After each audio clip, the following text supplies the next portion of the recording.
mereka yang keluarkan Asy'ari dari Aswaja, saudara. Padahal Wahabi ini baru lahir abad ke-12. Aswaja udah ada dari awal, saudara, dari zaman salaf. Kok bisa yang lahir belakangan mengeluarkan Asy'ari sebagai as-sawadul a'zam, mayoritas muslimin terbesar di dunia? Tidak ada satu dunia Islam pun yang gak ada Asy'arinya, saudara. Kok bisa-bisanya mereka keluarkan dari Aswaja?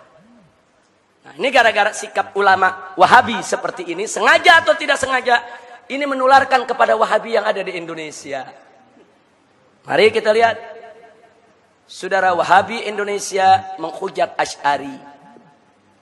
Satu, saudara, saya tuliskan namanya, Yazid Jawas. Dalam buku berjudul Mulia dengan Manhaj Salaf, bab 13 halaman 519 sampai 521, dia menyatakan Asy'ari adalah firqah sesat dan menyesatkan.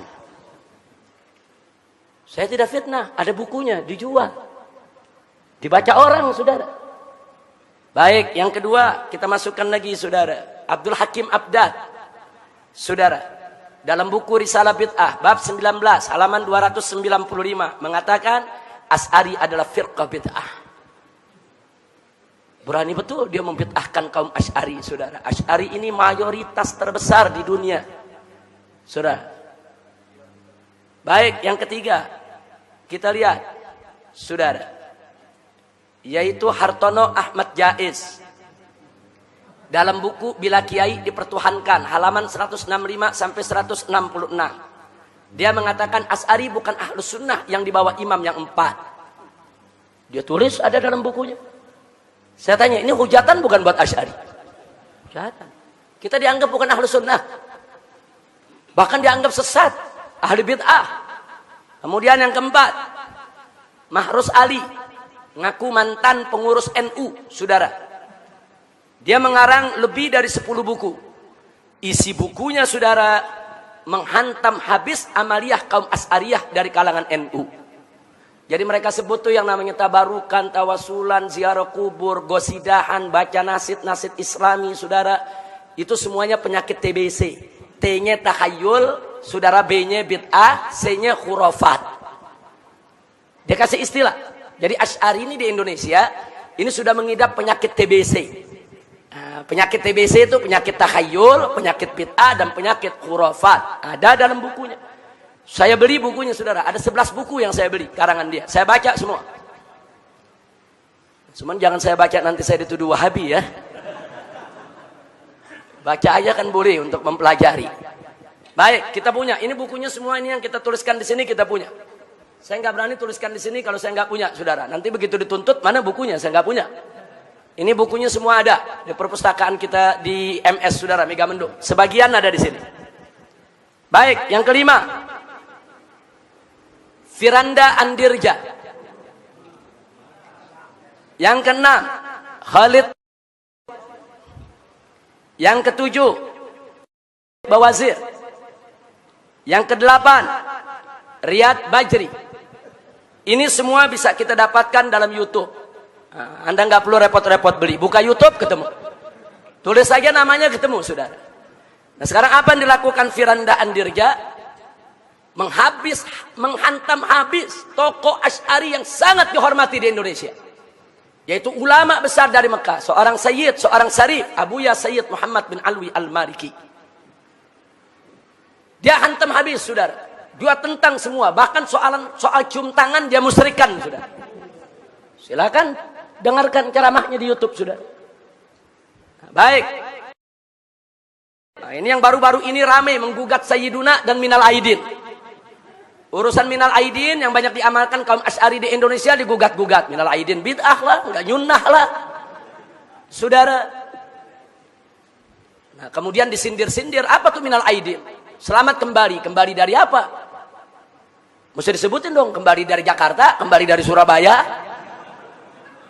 Masya Allah. Tuh ada sindiran macam itu, saudara.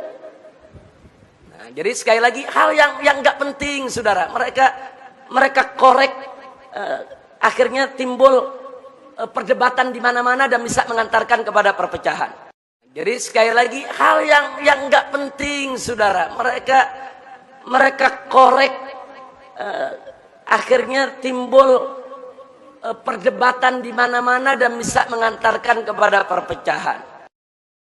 Ini yang belum lama ini rame, saudara, mengatakan kaum Asy'ari itu kalau ba'da sholat tuh baca-baca selawat, saudara, itu lagi nyanyi itu lagu ba'da maghrib namanya.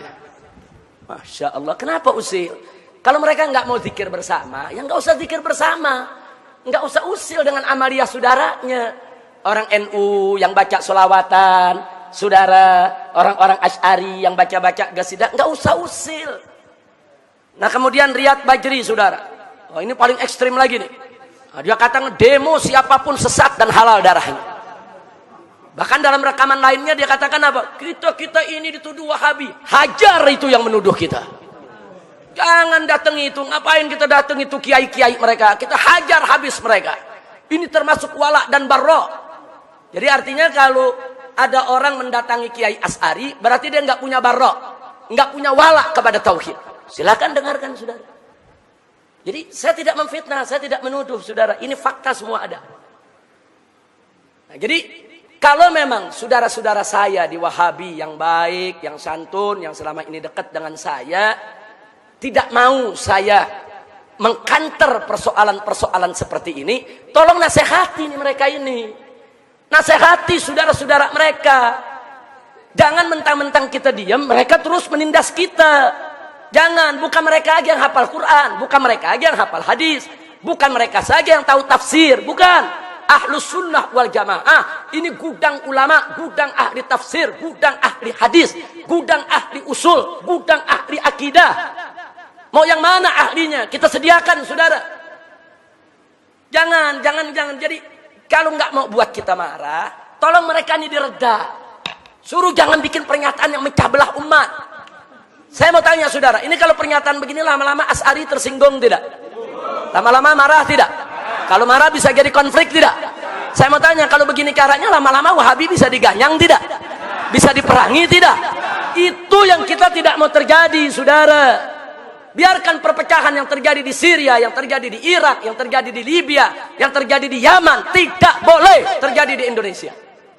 Harus kita jaga Indonesia ini harus aman, tenang, damai. Dan selama Ahlus Sunnah wal Jamaah menjadi mayoritas, saudara, di negara Republik Indonesia ini, kemudian mayoritas ini bersatu, betul-betul mengamalkan akidah, yaitu Ahlus Sunnahnya, insya Allah NKRI ke depan akan menjadi baldatun thayyibatun wa rabbun ghafur.